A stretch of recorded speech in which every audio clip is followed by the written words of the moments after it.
Si vous voulez être un géant de la foi, il y a 5 principes de base simples que j'ai soulignés ici. Le numéro 1 est le principe de la vue et de l'ouïe.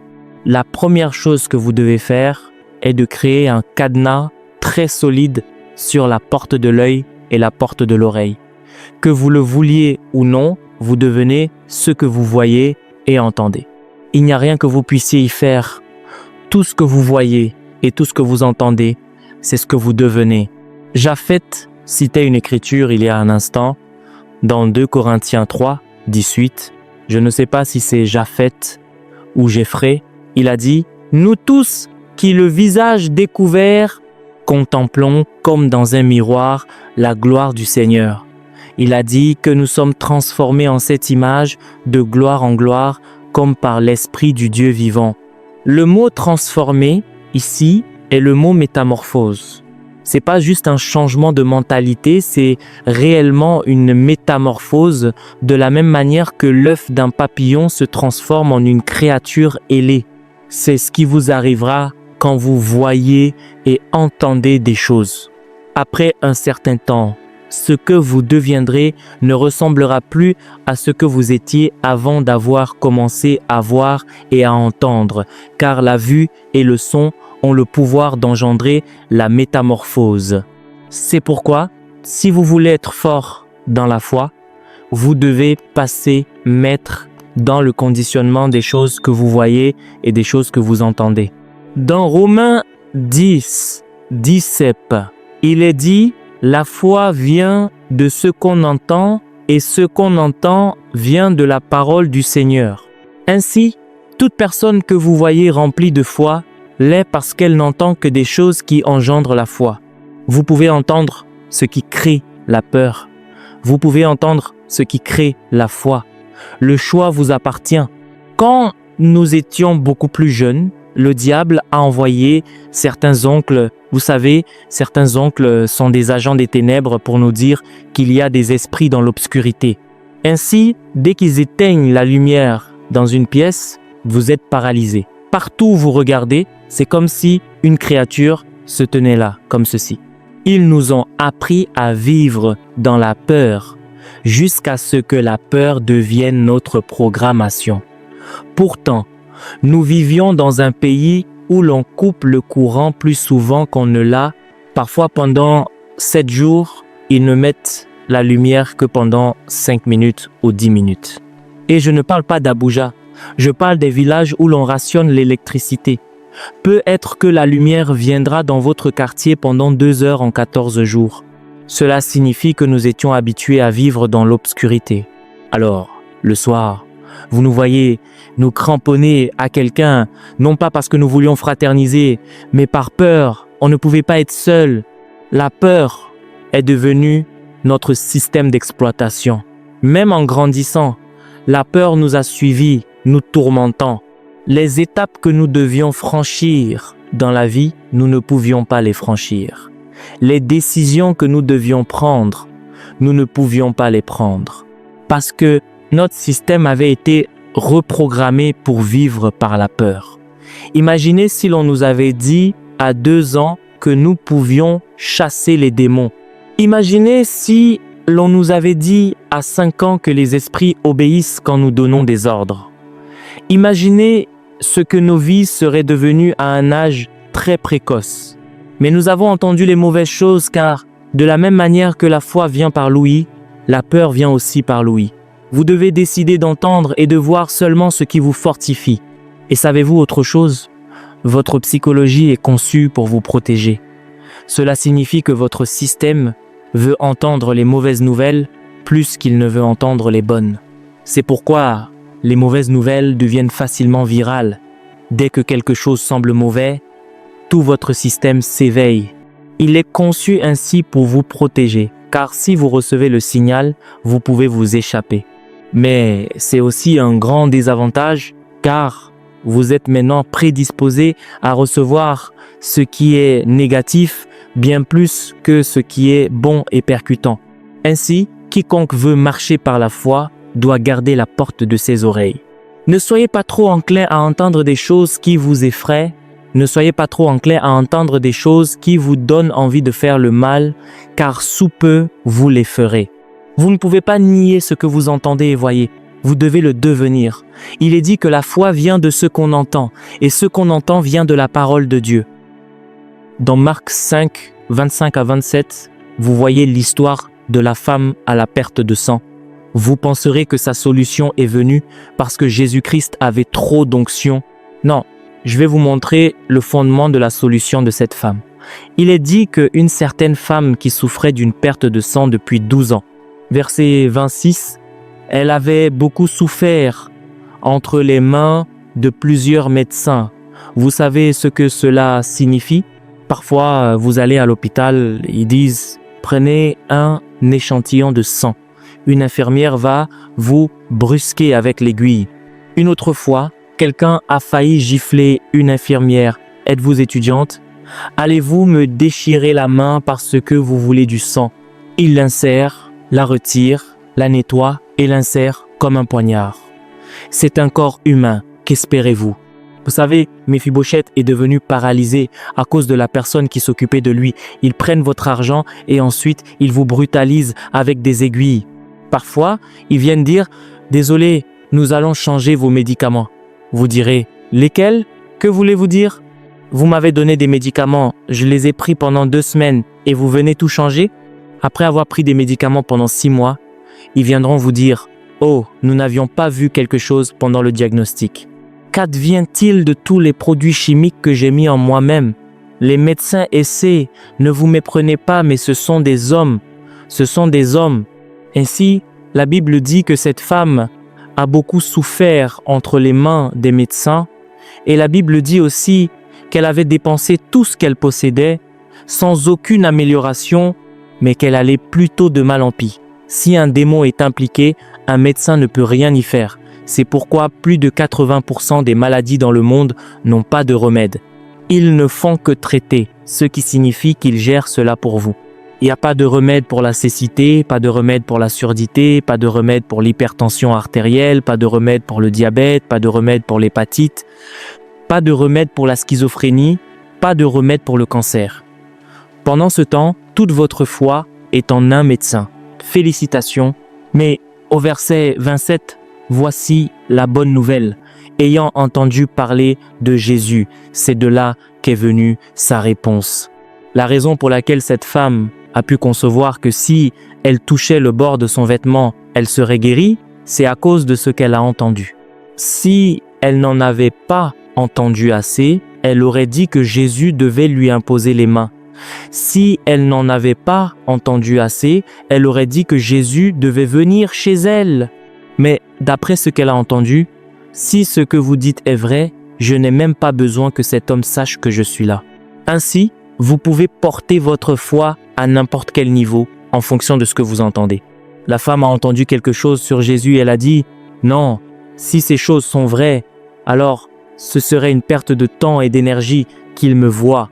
Il n'a pas besoin de me voir. » Elle est venue par derrière, a touché le bord de son vêtement et quand vous entendez et que la foi s'éveille, Dieu le sait et la puissance de Dieu l'a localisé.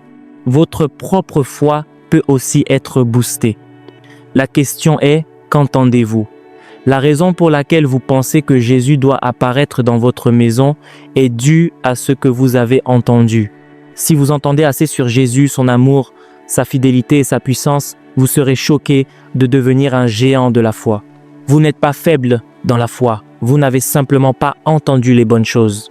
Si vous entendez assez, tout peut vous être possible, car la foi répond à ce que vous entendez. Imaginez une femme qui était dans cette situation depuis 12 ans. Une situation terrible. Jésus n'a pas eu besoin de diriger sa puissance vers elle. Jésus n'a pas eu besoin de l'encourager.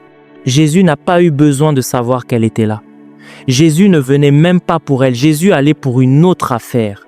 Mais la femme a interrompu Jésus à cause de ce qu'elle avait entendu, parce que sa foi est devenue le moteur de ce qu'elle avait entendu. Pourquoi pensez-vous que le diable jonche le monde aujourd'hui de mauvaises nouvelles, de nouvelles effrayantes? Parce qu'il sait que votre foi s'ancre sur ce que vous entendez. Alors, il fera en sorte que vous vous réveillez et que vous entendiez le désespoir et la peur pendant 10 ans, et un moment viendra où vous deviendrez ce que vous avez entendu. C'est pourquoi vous pouvez même aller à un service de miracle, Dieu agit, mais il vous sera difficile de penser que Dieu vous atteindra parce que vous avez eu trop de négativité. Vous avez eu trop de peur pour supposer que cela puisse être vous.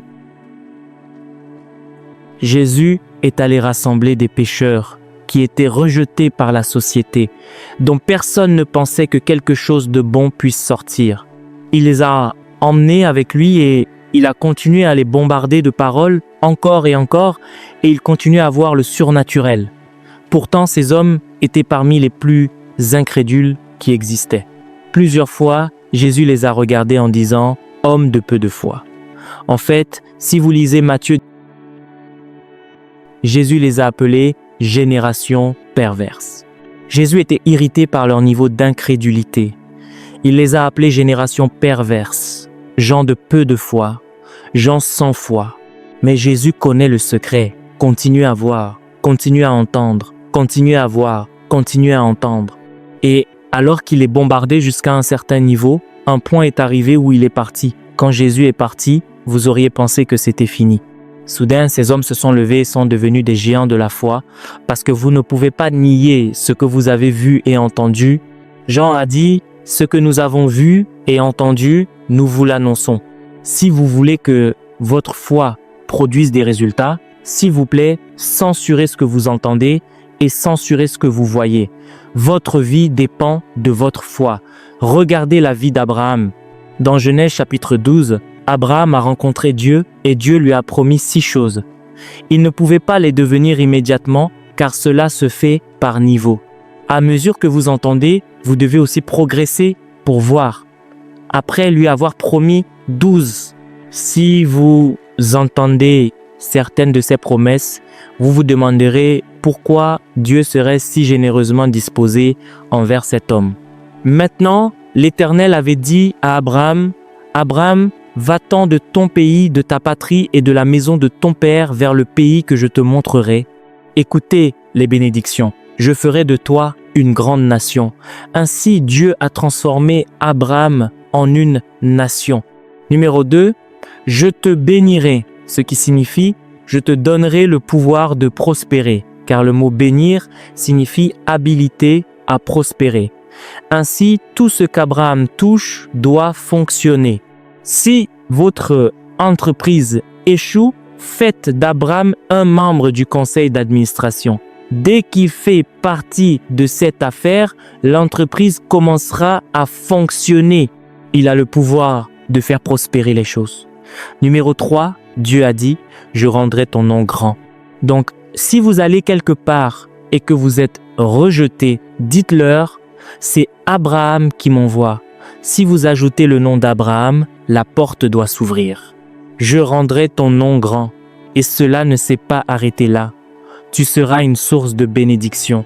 Donc, si Abraham vous parle, quelque chose changera dans votre vie. 4 choses. Passez au verset suivant. Je bénirai ceux qui te béniront. Ainsi, au cas où vous n'atteindriez pas Abraham pour pouvoir utiliser son nom ou pour qu'il puisse vous parler, restez dans votre maison et dites « Père, bénis Abraham. Abraham, tu es un homme béni. Abraham, tu es un homme grand. » Parce que vous avez béni Abraham, la bénédiction vous suivra. Ainsi, vous n'avez même pas besoin de rencontrer Abraham pour être béni. Bénissez-le simplement et vous serez béni. Envoyez un cadeau à Abraham, cela suffit. Vous commencerez à croître parce que je bénirai ceux qui te béniront. Et si vous faites l'erreur de le maudire, les termites mangeront toute votre récolte en une seule nuit. Tous les termites de la maison des Chaldéens visiteront votre ferme et dévoreront tout. D'abord, vous sombrerez dans la pauvreté parce que vous avez maudit Abraham. Et il a dit, « En toi seront bénies toutes les familles de la terre. » Abraham n'était pas l'une de ces choses. Parce qu'à un certain niveau, on entend, mais à un autre niveau, on doit voir. C'est un protocole. Et quand Dieu a su que cet homme ne pouvait pas faire cette chose, dans Genèse 13, 14, il l'a appelé et lui a dit « Lève les yeux, regarde autour de toi. Je veux te donner la terre entière. Voilà comme la tienne. » Et Abraham a regardé autour de lui. Il a dit « Je t'ai donné tout ce que tu as vu. » Alors il a commencé à comprendre que lorsque Dieu disait « toutes les familles de la terre », c'était de la terre réelle dont Dieu parlait. Regarde au nord, au sud, à l'est, à l'ouest. C'est de cela que je parle quand je dis « la terre ». Ce n'est pas une autre planète, c'est celle-ci où tu es. Voilà et prends-la. Et même pour l'enfant auquel il ne pouvait pas croire, dans Genèse 15, 5 à 6, la Bible dit que Dieu fit sortir Abraham et lui dit « Regarde les étoiles. Si tu peux les compter, telle sera ta postérité. » Et la Bible dit que Abraham crut à Dieu et cela lui fut imputé à justice. Il y en a qui entendent et croient, il y en a d'autres qui ont besoin d'aller plus loin et de voir. Ils ne voient pas avec leurs yeux physiques maintenant, mais ils voient ce que Dieu leur montre. Et à mesure qu'ils commencent à voir, leur foi commence à s'animer. Le problème que nous avons le plus souvent, ce qui nous empêche de marcher par la foi, c'est que nous ne voyons pas les choses en cohérence avec la direction dans laquelle Dieu nous emmène. Nous n'entendons pas les choses en cohérence avec la direction dans laquelle Dieu nous emmène. Quand j'ai su que ma part était de devenir un prédicateur et un leader, j'ai organisé ma vie autour des prédicateurs et des leaders. Mes amis vous le diront, si j'écoute quelqu'un qui n'est pas un prédicateur, c'est peu. Être un président de nation ou un président de conglomérat, c'est pourquoi, dès mon plus jeune âge, vous ne m'avez jamais surpris habillé négligemment. Jamais. Je n'ai vu aucun leader s'habiller négligemment. J'enseignais dans une école secondaire et parfois je portais un costume 3 pièces pour aller en classe. Un costume 3 pièces. J'utilisais la craie pour enseigner en costume et les gens me regardaient et disaient « Oh mon Dieu, n'est-ce pas de la chimie? La craie va gâcher tes vêtements, que mes vêtements s'abîment plutôt que ma destinée. » Parce que je me voyais comme un leader que le monde écouterait et je ne savais pas quand ma scène apparaîtrait. Je suis allé enseigner les mathématiques en costume 3 pièces. Quand j'avais fini d'enseigner, je sortais de la classe en marchant les épaules hautes. Mon salaire était de 25 000 Naira. Mon costume était parfois un fardeau, mais j'étais déterminé. Certaines personnes viennent à l'école avec la chemise qu'elles ont achetée au marché hier. Elles la portent avec un jean, tout est froissé et elles s'en fichent. Elles sont toujours là-bas. Mais ceux d'entre nous qui étaient conscients de l'endroit où nous allions ne sont plus là-bas. Et si je veux ouvrir une école maintenant, je le peux. La raison pour laquelle je ne l'ai pas fait, c'est parce que Dieu ne me l'a pas dit. Il faut être délibéré. J'ai regardé tous les leaders mondiaux qui ont un impact. Parfois, je m'assois dans une pièce pendant des heures à écouter les discours que ces gars prononcent. J'écoute le discours de Martin Luther King, j'écoute le discours de Barack Obama, j'écoute le discours de Winston Churchill. J'écoute juste ces gars, Abraham Lincoln. Chaque petit clip que je trouve, la façon dont ils s'expriment avec audace, la façon dont ils marchent avec assurance, vous voyez ces choses et après un moment, votre personnalité se forme. Et quand je les quitte, je rejoins les ministres de Dieu. Je vois le pasteur Chris, je vois Andrew Womack, je vois l'évêque Oyedepo et je les vois accomplir des merveilles avec désinvolture. J'entends leurs histoires. Comment quelqu'un est allé voir un ami et a rencontré une personne alitée? Il a dit « Lève-toi ». Je me dis « Quoi ? Tu n'as pas besoin de te préparer pour un service de miracle pour relever quelqu'un de son lit. » Quelque chose a basculé à l'intérieur de moi et j'ai continué à me nourrir de ces choses. J'ai continué à entendre, j'ai continué à voir. Si j'étais un homme d'affaires, vous devez en payer le prix. Le christianisme se pratique. C'est ainsi que vous construisez votre foi. Je peux vous en dire beaucoup sur certains des hommes d'affaires du monde d'aujourd'hui, sur la façon dont ils se sont élevés depuis le berceau, de Bill Gates à Elon Musk. Je m'assois, je les écoute parler, j'écoute leurs histoires. Mais Vous venez en Afrique en particulier, quelqu'un est sur TikTok, il regarde des danses, des gens nus en ligne qui dansent, et puis le dimanche, il s'habille pieusement et vient à l'église. Il passe 3 heures, repart et pense qu'il va changer son monde. Et parce qu'on nous dit que cette semaine vous prospérerez, nous disons, je saisis cette parole, c'est ma semaine. Pendant ce temps, l'esprit est plein d'ordures. Un prince arabe disait l'autre jour que le TikTok en Chine est différent du TikTok en Afrique. Si vous allez en Chine et que vous ouvrez votre TikTok, vous ne verrez jamais personne faire des blagues ou danser nu. Vous verrez différentes compétitions de mathématiques, vous verrez des gens qui ont un impact parce qu'ils veulent apprendre à leur peuple à penser mathématiques. Mais vous arrivez dans un endroit où il n'y a pas de vision, pas de régulation. Le gouvernement prend l'argent, le dépense, leur montre tout ce que vous voulez montrer et une génération plonge dans la fosse parce que nous ne savons pas comment le monde fonctionne. Si vous voulez, allez sur la montagne de Babalola et priez là, bas, pendant 40 jours et 40 nuits. Si ce que vous voyez et entendez est faux, vous deviendrez ce que vous voyez et entendez. C'est la loi de la foi. Vous devenez ce que vous voyez et ce que vous entendez. Si Dieu lui-même a dû encadrer Abraham pour qu'il voie afin de devenir Dieu, ce n'est pas un prophète. Vous pensez que vous pouvez juste apparaître. Vous voyez des gens, ils mettent un écran noir sur leur téléphone, ils le tiennent comme ça pour que vous ne voyez pas ce qu'ils regardent. Si vous voulez, cachez-le, votre manifestation nous montrera ce que vous avez regardé. Prenez le téléphone de quelqu'un, il y a 4 mots de passe, non pas pour quelque chose de confidentiel, mais parce que si vous l'ouvrez par mégarde, ce qui vous accueillera, c'est de la pornographie. Pourtant, il est le chef de l'unité de prière, il est un responsable des huissiers, mais le téléphone doit être verrouillé. Si vous le voyez par erreur, il dit « Attends, qu'est-ce que j'attends ?» Parce que le contenu ne peut pas édifier. Et ainsi, les gens tiennent leur téléphone comme ça, ils portent des écouteurs 24 heures sur 24, 7 jours sur 7, parce que vous ne pouvez pas entendre l'obscénité de ce qu'ils écoutent. Même eux ont honte de ce qu'ils voient. Et le résultat de leur vie devient une réplique de ce qu'ils voient et de ce qu'ils entendent. La foi naît de ce que vous voyez et de ce qu'on entend. Le numéro 2, le principe de la foi est le principe de la parole. Pourquoi? Parce que ce que vous voyez et entendez fait de vous ce que vous êtes, ce que vous dites crée votre monde. Ce que vous voyez et entendez vous construit, mais ce que vous dites construit votre monde. Si vous voulez que votre environnement soit cohérent avec votre vision, vous devez le proclamer à l'existence.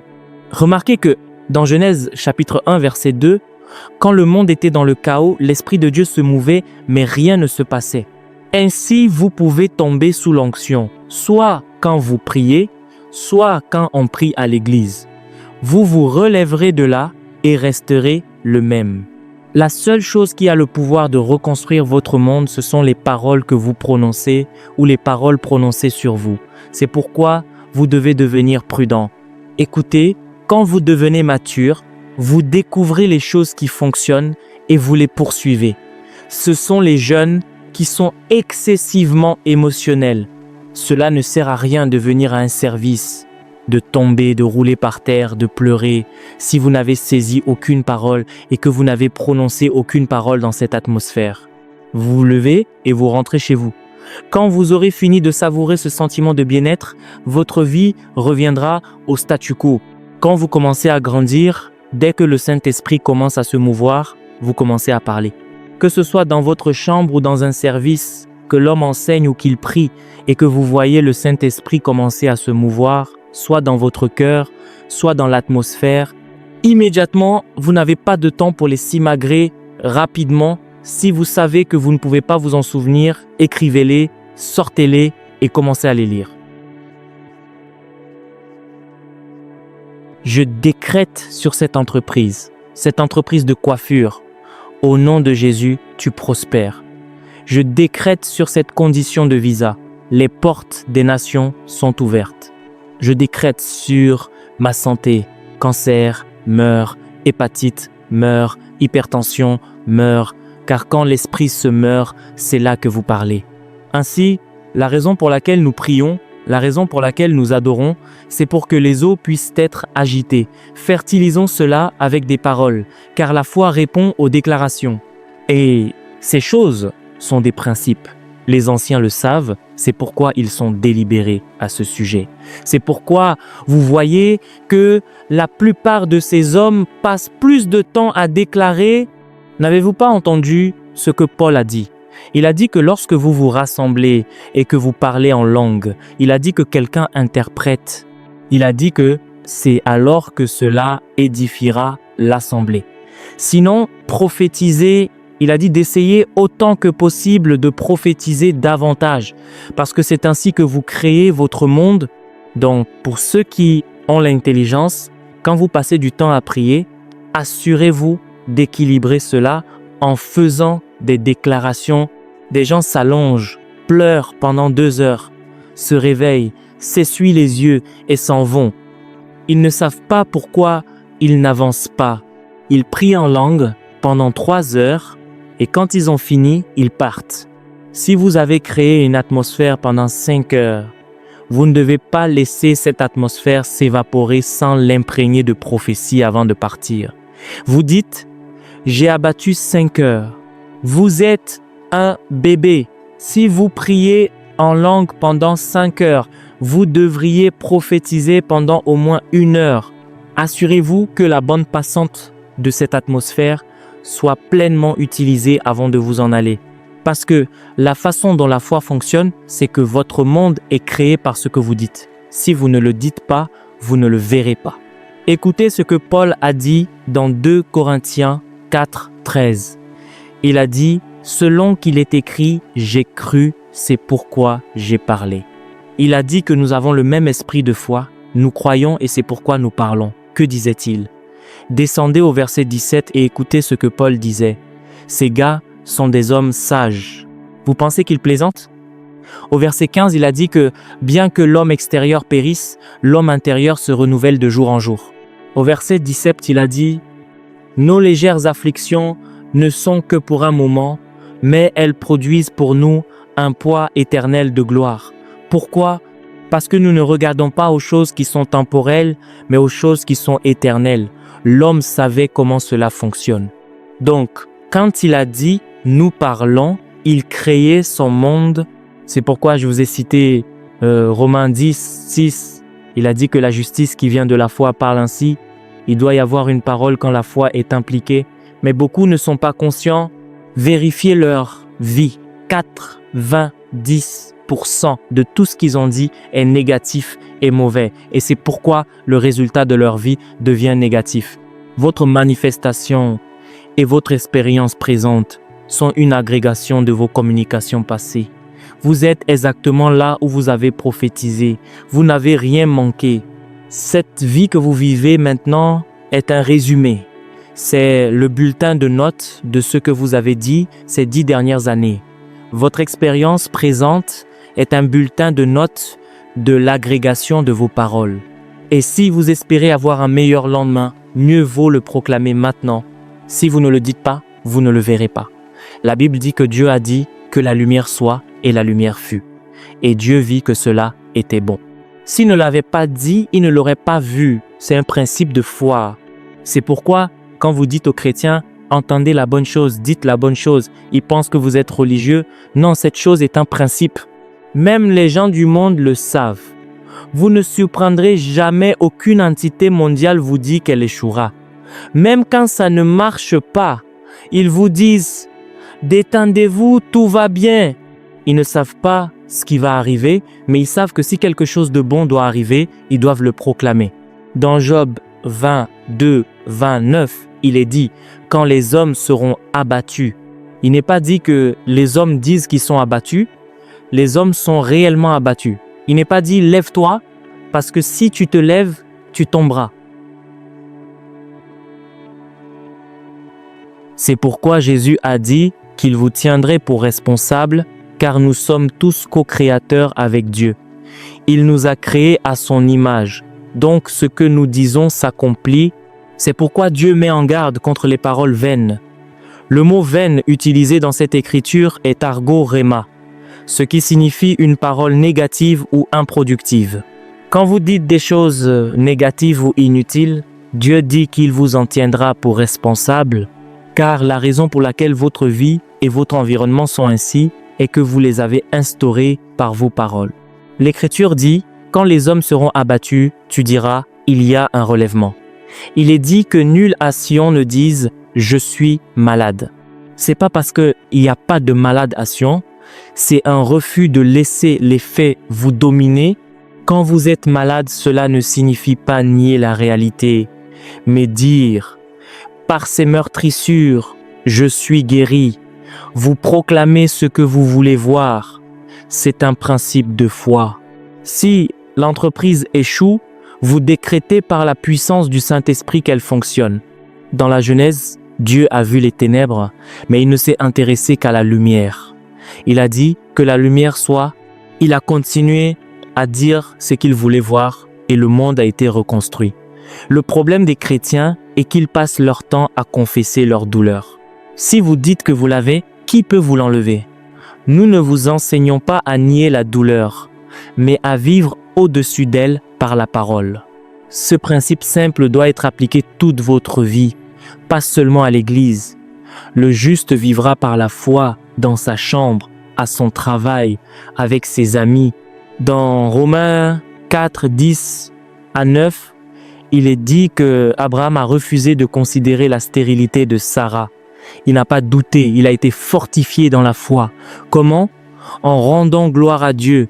La force de votre foi se reconnaît à ce que vous dites en pleine crise. Si vous voulez réussir, modifiez votre langage. Remplacez « ça ne marche pas » par des paroles prophétiques. Méditez la loi de l'Éternel jour et nuit pour être comme un arbre planté près des courants d'eau. Ce n'est pas sur une estrade qu'on improvise la foi. Elle doit être votre mode de vie réel. Dieu a changé le nom d'Abraham en Abraham, père des nations, et celui de Sarai en Sarah, mère des princes. Imaginez la réaction des voisins, mais c'est ainsi qu'on crée sa réalité. Le pasteur Chris dit que si vous l'emmeniez dans un désert, il rebâtirait tout en moins de temps car il a maîtrisé ses principes. J'ai dit à mes collaborateurs, dans quelques années, je partirai seul dans une autre ville ou un autre pays, et en 3 mois, vous serez choqués de ce que j'aurai bâti. Plus vous pratiquez, plus vous gagnez en maîtrise. Le 3e principe de la foi est l'action. Jacques 1, 22 dit « Mettez en pratique la parole et ne vous bornez pas à l'écouter. » Sans action, vous ne pouvez pas devenir ou être béni. Jésus a commencé par faire avant d'enseigner votre action. Et la preuve que vous croyez, Jacques 2, 20 dit que la foi sans les œuvres est morte. Vous dites vouloir remplir des stades ou chasser des démons, mais avez-vous seulement prié pour un malade dans votre quartier? La foi doit être accompagnée d'actes concrets. J'ai commencé à bâtir ma foi par les finances. On m'a appris qu'on ne possède pas d'argent tant qu'on n'est pas capable de le donner à Dieu. J'ai commencé avec 10 Naira à l'université, puis j'ai gravi les échelons 1000, 10 000, 100 000, 1 million, 10 millions. Aujourd'hui, donner 100 000 Naira comme offrande n'est pas un souhait, c'est une croissance. Dieu crée des canaux pour ceux qui font avancer son royaume. Il en va de même pour les miracles. Au début, nous prions 6 heures pour qu'un démon se manifeste et nous étions contents. Puis, avec la maturité, vous arrivez et dites simplement « sors sans spectacle ». Pour la prière, commencez par 30 minutes, même si c'est dur. Après 3 mois, vous atteindrez 45 minutes, puis 1 heure, puis des nuits entières. On ne grandit dans la prière qu'en priant. Le 4e principe est l'atmosphère conditionnée. La foi a besoin d'une atmosphère propice. Enfin, le 5e principe est que le but de la foi est de glorifier Dieu et d'aider l'humanité. Devant un malade, n'ayez pas de combat d'ego. Vous êtes là pour aider. Si la personne est guérie, gloire à Dieu. Sinon, vous avez au moins montré de la compassion. Cela enlève la pression. Appliquons cela maintenant. Si vous avez un problème de santé, ne regardez pas le symptôme, regardez la croix. Voyez ce que Jésus a fait, faites des déclarations, puis faites ce que vous ne pouviez pas faire auparavant. C'est votre action de foi. Célébrez comme si c'était déjà accompli